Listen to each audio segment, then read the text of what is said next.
YouTube? This is Steve from Average Joe's Fantasy Football. And we've got your Week 13 waiver wire video. Now, of course, there is a Monday night game, so some players may need to be added. Hopefully, there are no injuries, so that doesn't occur. But again, there's a Monday night game you do have to consider. Hopefully, you guys are set up very successful going into Monday night. And you guys, obviously, I'm sending all the good vibes to the players you guys need for your Monday Night Miracle. Otherwise, let's jump right into this waiver wire video. Now, the first one I'm going to talk about is quarterback. We're going to go Jordan Love versus the Chiefs. He's available in 48% of most leagues. He is, as of right now, QB9. Yes, top 10 in fantasy so far this season.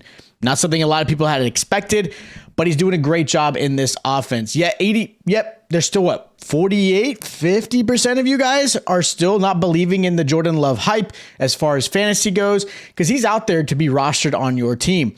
Love just came off a great Thanksgiving game where he scored 26 points. He had 3 touchdowns and now does have a pretty tough Kansas City defense in week 13. But after that, he's got the Giants and Tampa going into the playoffs. So he's got some great matchups. Again, I know Kansas City can be up and down. Their defense has been phenomenal, especially against the pass. So that is going to be something Jordan Love has to be considerate of. But his ability and the schedule itself has a chance where he would help you get into the chip this season. Like, you've got to think and consider, is he a better option than the quarterback you're playing? Like, I've seen some people are rostering still some quarterbacks that should not be out there. Whoever you made the top 15, I think because of the name and possible upside, he's still out there. At this point in fantasy, you've got to go with the matchups and the players that are hot when it comes to fantasy. Jordan Love is one of them. Another quarterback you should consider is, of course, Sam Howell.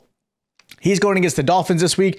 He's available in only 23% of most leagues. So a lot of you have gotten smarter with him. Even in a bad game he just had against the Cowboys on Thanksgiving, Howell still was able to get 18 points. Like, he was the first quarterback this season to put up 300 passing yards against Dallas. So again, this offense is typically throwing. He's typically behind. Now he's, of course, getting sacks. So that's something you got to consider. Like, I'm one of my leagues I'm in, and you get penalized with sacks. So that's something you got to play a factor in. But if you're in a league that doesn't get penalized with sacks, Howell is QB4. Like, understand, QB4 for this season. He's still available in 23% of most leagues. There's no reason he should not be rostered in most leagues, because he is going to have the chance to help you win this season. Now, another quarterback I'm going to mention as a good waiver wire this pickup this week is going to be Russell Wilson versus the Texans. He's available in 44% of most leagues. Right now, Russell Wilson is QB 15, but he still has some great matchups coming up. And he just played one of his worst statistical games, and yet he still was able to put up 16 points this past week against Cleveland. And on top of that, the next 3 games he's got Texans, Chargers, and Lions as far as, again, games going into the playoffs and games in the playoffs. So he's a guarantee lock for someone to help you win this upcoming season. 44% of you maybe want to consider putting him on your roster. Again, I know he's QB 15 now, but he's got some good matchups that might be able to help you out. Now, the only running back I'm going to mention is Keaton Mitchell versus the bye. Yes, he's on a bye this week, so I'm not saying you have to go after him, but he's only available in 28% of most leagues. So that's something you've got to consider, because he was the clear-cut running back in this past game against the Chargers for Sunday night. He out-touched Gus Edwards, who a lot of people obviously love Gus Edwards because of his touchdown capability, but you can't rely on a running back like Gus, who isn't involved heavily in the receiving aspect, and he's too touchdown dependent. Where Mitchell has the ability, he's getting touches, he's in the receiving aspect. Like, there's a lot of opportunities. Now, he didn't blow up last night against the Chargers. I think he just finished with just over 10 points, but I think after the bye, they're going to start to utilize him and, again, give him opportunities to have some success in this offense. So I know he's not playing this week, but you still may want to be able to stash him. Again, only available in 28% of most leagues. Now, I've got 2 wide receivers I want to mention. I've got Christian Watson versus the Chiefs. He's available in 29% of most leagues. A lot of people are still holding on to him. That's why he's not available in a lot of leagues. But Watson had an amazing game, finishing with his season best with 20 points. He could finally be part of this offense. Like, is he finally going to be a focal point? Like, that's the biggest concern with Packers fans and others in the fantasy community.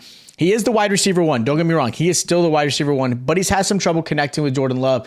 And where you've seen receivers like Jaden Reed starting to be successful and consistently successful. You see Romeo Doubs, who is a touchdown machine, but has those inconsistencies. Can Watson be the guy for this team?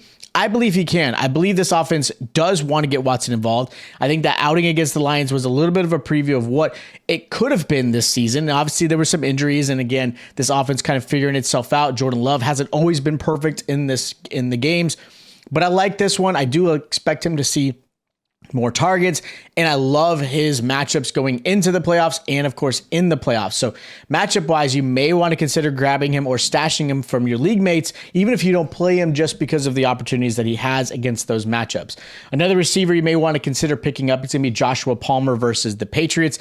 He's available in 73% of most leagues. Now, Palmer is designated to come back from IR, so it is something to monitor. Nothing's been said yet. They're still got to figure that out. He may not even come back. But with the chance of him still playing, he's somebody you may want to think about adding, especially as a flex player. Because realistically, he is the wide receiver 2 on this Chargers offense. QJ has not played well. He's not looked great. He doesn't seem to have the connection with Herbert. And when he does get thrown his way, he seems to drop the big ball. So opposite of Keenan Allen, they need Josh Palmer to have some success. And while Palmer, before his injury, was averaging 13.4 points, he's a good, solid flex play if he does end up playing. Now, with the Chargers team not doing very well, not having the chance to possibly make the playoffs, there's a good chance they just sit Palmer for the rest of the season. But if he does come back, he may be somebody you want to add. Now, as far as tight ends, I've got Pat Freiermuth versus the Cardinals. He's available in 52% of most leagues. Muth, with his first game in this Canada-less offense, looked amazing. Like, this is what everyone had expected Freiermuth to look like. At least I expected Freiermuth to look like going into the season. He had 9 receptions, over 100 yards, 11 targets. Like, man, did he ball out. Now, is this a sign of what this offense could be like with this new OC? Possibly. I like the new offensive scheme. I like what this Pittsburgh Steelers team was able to do. They were successful. They got some yards. Kenny Pickett looked a little bit better. They were running. Like, Najee looked. I mean, I was excited as an NFL fan. So, with that said, if this offense does start to transition to the way it looked this past Sunday, Freiermuth needs to absolutely grab. He's going to be a top performer in the rest of the season. So, again, somebody you should and have on your roster. 52% of you are just letting him sit there. I know there's not better tight ends out there, so make sure you grab him. Now, the last tight end you may want to consider is Isaiah Likely. Again, he's on his bye week, but he's available in 48% of most leagues. Now, he did okay as a tight end 1. Like, I get it. Mark Andrews is a lot better player. Likely is talented. He is not Mark Andrews. And I don't think they expect him to be. Like, he saw 6 targets in that game, which isn't bad. I mean, I think he finished with just over 9 points. But that's exactly where I expect Likely to be, is in that 9 to 10 point range. I think he's going to be a nice, solid, like, consistent floor when it comes to the rest of the season at tight end. And who knows what's going to happen with Mark Andrews. I know there's a chance of him coming back, but I doubt it.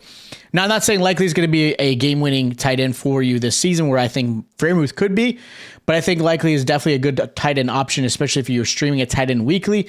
Now, I know he's not playing this week, but again, depending on his matchups, he may be somebody you want to consider grabbing. So those are my Week 13 waiver wire ads. If you guys do have questions of players you should pick up or drop, hit us up in the comments down below. If you guys are still doing trades, which maybe in Dynasty you are, but maybe you're in redraft and you guys let trades go on, hit me up in the comments down below if you have trade questions. Of course, make sure you guys are subscribed, hit that like button, stay tuned to our other Start and Sit videos, and I'll check you guys out next time.